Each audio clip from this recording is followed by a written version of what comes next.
Hello everyone. Yellowstone has finally released its highly expected new episode titled Cigarettes, Whiskey, a Meadow and You, and we are ready to break it down for you guys. This episode might have been the one that caused the most hype among the fandom due to the striking promo footage. The footage was lasting only a few seconds, but it was implying that there has been a terrible tragedy during the branding journey of the Yellowstone Ranch. So naturally, we all were curious about what has happened and if any Dutton has gotten hurt during it. Now that we watched the episode, we can say that it was not what we have expected. That's to say, Yellowstone has once again managed to manipulate us by twisting all of our expectations. So without further ado, let's see what happened during the 6th episode of Yellowstone Season 5. But before, we should take a brief look at the events of the previous episode. The previous episode has been marked by a stark fight between Summer and Beth, two women who value very much highly of John. It was clear from the very beginning that Beth was not very much fond of Summer. I mean, she sent Summer to prison. We don't think there is any message clearer than this. So it wasn't a shock to see that she was disappointed to see her settling in the Yellowstone Ranch and being together with his father. Eventually, things have got escalated, and before we knew it, they were hitting each other fist to fist. Thankfully, Rip intervened and reminded them how ridiculous they were. By that point, their anger for one another was already fading away, being replaced by a friendship based on mutual respect. As we all know, Beth only respects people who stand up for themselves with high courage and never back down despite threats.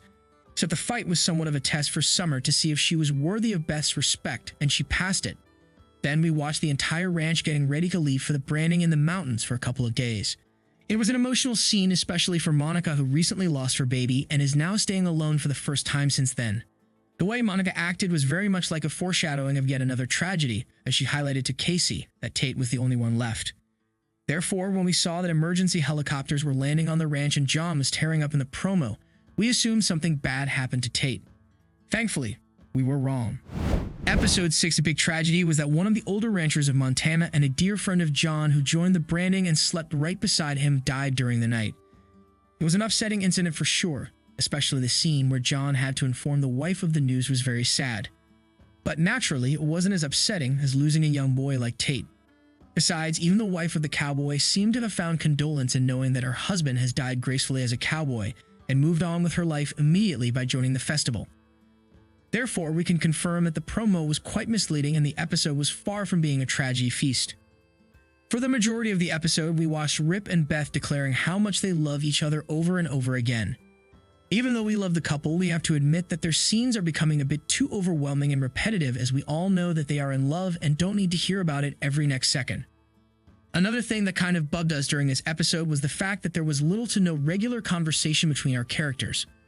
Now, Yellowstone is no stranger to big words, as the Duttons love to speak in proverb-like sentences that are filled with metaphors and meanings that are larger than life. But in episode 6, these were the only sentences we heard of, which was a little bit too much since no one in real life speaks like this. Even Monica proved that she is gradually becoming a Dutton, as her sort of introduction of the Yellowstone Ranch to Summer was nothing but polish and overly dramatic remarks. We love the pretentious attitude of Duttons, but when they are losing touch with reality, then they are losing us. Still, we appreciated the ode to Elsa Dutton, as Summer found her grave and questioned who she was. Monica said the first one for Elsa, which is the most accurate description that she can get for her. We loved Elsa's character in 1883 and still feel heartbroken about her untimely death. Thus, it is highly welcome for Yellowstone to honor her legacy every now and then, remembering what has it cost for the Duttons to own this land.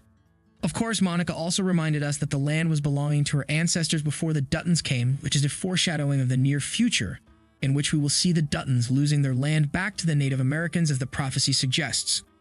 Now, apart from all these, the most important scene of the episode was certainly the one between Jamie and Sarah, as their relationship finally has gained more clarity.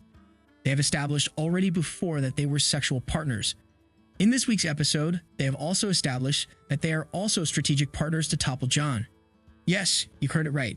Jamie agreed with Sarah to overthrow John from his seat as a governor and replace him. When it comes to Yellowstone, it's never easy to be certain about a character's motivations. But it seems like this time Jamie was quite serious about replacing John and trusted Sarah in helping him out. If we know Beth, she would figure this partnership out pretty soon. What would happen to Jamie then? Do you think he has the chance to survive this season at this point? Let us know what you think in the comments below, and don't forget to like, subscribe, and share the video. Thank you for watching. See you soon.